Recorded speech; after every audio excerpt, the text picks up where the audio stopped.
week-ends armoricains procrastinateurs dominicaux, bonjour! Comme vous avez été nombreux à le remarquer, j'ai manqué notre rendez-vous de la semaine dernière. Honte à moi.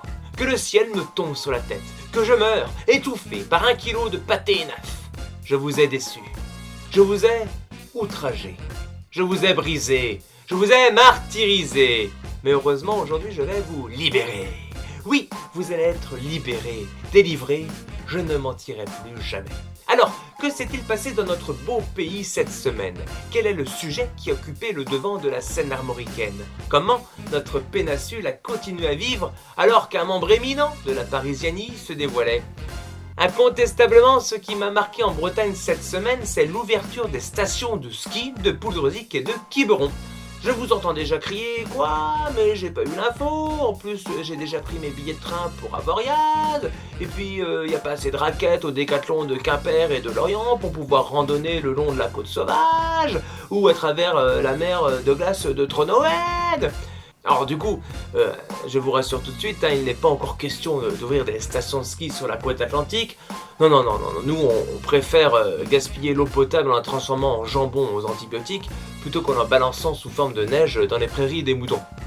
Alors pour être clair, en lieu et terme de station de ski, c'est en fait l'écume des vagues venant fouetter ces rochers sculptés par les années et le vent qui balance son haleine fraîche et dangereuse au visage des landes sauvages. Les deux se mariant dans une mousse épaisse et dense, blanche et froide, tel le dentifrice de nos côtes qui vient laver l'inexpugnable vérité de nos soirées endiablées au son des binious et des violons de nos corrigans, derniers protecteurs de notre symbolique différence.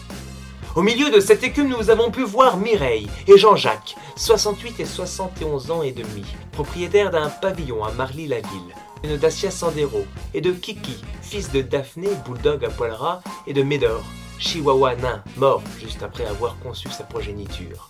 Le couple de retraités a été retrouvé en état de choc post-traumatique, entouré d'1,45 m d'écume, tandis que des gamins de Closevet s'amusaient à modeler un bonhomme de mousse juste à côté d'eux. Nous pouvons aussi parler de Jessica. Jessica est une jeune femme de 23 ans qui a obtenu un bac ES avec mention très bien dans le lycée Robert Banater de Charleville-Mézières au grand émerveillement de ses parents, Stéphane, contrôleur de gestion chez Cogedim, et Mariam, éleveuse de brebis bio. Puis, Jessica est ensuite montée à la capitale, où elle a suivi des cours de journalisme qu'elle a pu payer grâce à ses jobs de serveuse en fast-food, de sondagière téléphonique et de garde de monstres rampants, bavants et hurlants, qu'on appelle des enfants, le tout en sautant un repas un jour sur deux pour pouvoir payer son pass Navigo pour se rendre à son stage. Parce que oui, après plusieurs années de galère et 10 kilos perdus en même temps qu'elle gagnait une laryngite et un petit ami d'ailleurs qui partage son temps entre son canapé à jouer à FIFA, ses soirées au bar du bas de la rue à regarder du foot et aussi sur son compte Twitter, eh bien Jessica a enfin trouvé un stage et vous avez pu la rencontrer à 6h53, mais aussi 7h22, 7h48, 8h16, 9h35, 16h22, 17h25, 18h18 et 19h32 sur les ondes de BFM. Gelé, transi et presque agonisant devant les caméras de ses collègues, à se prendre des paquets d'eau sur la tête ou des vagues rampantes et scélérates qui atteignent les genoux en moins de 2 secondes. Mais pourquoi tout cela? Mais parce qu'il faut informer les gens. C'est une mission très importante. C'est d'ailleurs pour ça que les chaînes d'infos existent. À présent, grâce à BFM et CNews, tout le monde peut savoir que le vent souffle, que l'eau mouille, que les vagues sont dangereuses. Et aussi accessoirement que Renault, Peugeot, Fiat, Citroën et Mercedes ont un super confort dans leur nouvelle voiture. Mais ça, Jessica, elle le sait pas. Parce qu'elle passe entre les pubs. Et puis de toute façon, elle est stagiaire.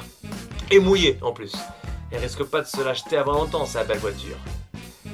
Quant à moi, vous pouvez me retrouver toutes les semaines sur SoundCloud, podcast, Facebook, Twitter, Instagram pour la semaine de Simon. D'ici la semaine prochaine, je vous dis Kenavo!